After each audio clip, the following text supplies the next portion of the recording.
Hello! So, again, I'm doing something a little bit different. I'm rigging this character up, and there's a couple of different things that I want to do with this, so I'm sort of designing it in a certain way.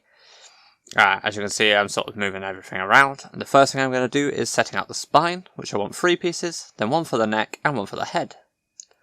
You can see that they're connected. And now I want to come out to come down for the hip and do the legs. Connect that up. And I'm going to do the exact same, but for the shoulder. And I'm going to do 2 for the top part of the hand and 1 for the bottom. Remember that this is a 3D character, so it's not perfectly straight. Next up, I need it on both sides. So that's what I'm going to do. I'm just going to mirror it across. And oh no, I'm going to quickly rename everything.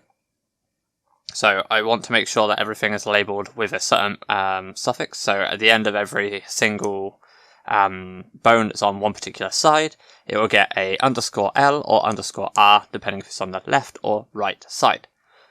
This will help with symmetrizing it. If you're wondering why I struggled there, is because I pre-recorded this. I wanted to speed it up and then talk over it. But this will create the base rig. And then once I've finished this, I will test it, make sure I can get everything moving, working correctly the way I want it. And then once I've done that, I can actually start to make it work. So, as you can see, I can now actually make this do stuff, but it's not ideal. So I'm going to start setting up some parents here, just to get it wobbling the way it should do. So everything moves the way it should, everything's connected, beautiful. Now, these little points I'm extruding out here, they're all going to look a little bit weird to a lot of you, I'm sure. And I remove the deform, and I remove their parents. So these are just free-flying bones that affect nothing. And that is actually the point, that's all I want from them. And then once I've done that, I will start going in and setting up what's called an IK. I believe I'm doing this bit wrong, but I correct it when I notice in a minute. You'll notice me start to move the leg in a minute, and you'll notice it's not moving the way it should. And then I do the elbow, so the elbow piece, again, I want to fly out, and the wrist piece. So again, I name these, I believe, hand IKL and elbow IKR. So here's the leg. You'll notice that it's not moving the way it should do at all. And it's not even bending at the knee. So this is because I've done it wrong, and I've put the IK on the thigh instead of the calf, when it should be on the calf. So I notice in a minute, don't worry. But you have to watch me messing up a couple of times until I get it right. But it does, at this point I am getting very frustrated with it, so don't worry. But I wanted to leave it in because it shows that it is a trial and error thing. You don't have to be perfect. There we go. Now we have a leg that moves, and it moves correctly. Perfect. Now the exact same for the arm. This time I know I do not want it on the upper arm, I want it on the lower arm. And I want it as 2. And that moves fine, look.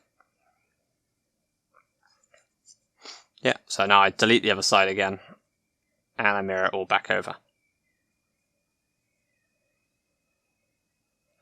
So just highlighting everything, symmetrizing, and that will mean I automatically get all the things I need. Everything working perfectly fine.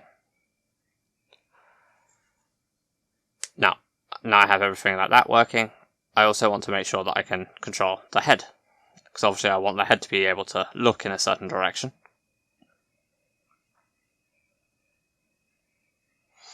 So I'm going to have that to be named as the sort of face direction. And this just uses a very simple track to. And you'll notice that the head will automatically move to look at it. The simplest thing you can possibly do. Everything moves fine. And then once I've done all of this, I'm just doing some small tweaks at the moment. So as you can see, the head now moves with it. But then when I move these, nothing attached, and that's because all I did was parent the head to it and not the rest of the body, because I'm an idiot. So I joined the two up, And now I connect it, and now it's moving the way it should. All I did was Control P set and bind it to the rig with automatic parents. At the start, I wanted to be able to twist the head. I actually dropped that in the end. I did later work out an easier way of doing the head twist, but I just didn't feel it was really necessary, so I ended up not using it. Again, as I always do, once the recording finished, I actually went over it more and did some refining tweaks and made more adjustments to it. But some of this didn't make it in. For example, I've got two things that it's looking at the moment. I don't keep that. So I found a way of doing the head twist. I just didn't like it, so didn't keep it. So you can see me just playing with it to see if there's a way I can get it all into one piece. And there is. It's just not worth it. So I dropped that one. Yep, so as you can see, very easily done. Thank you very much for watching, and in the next one, we're going to actually start using our rig to make a pose. Have a lovely evening.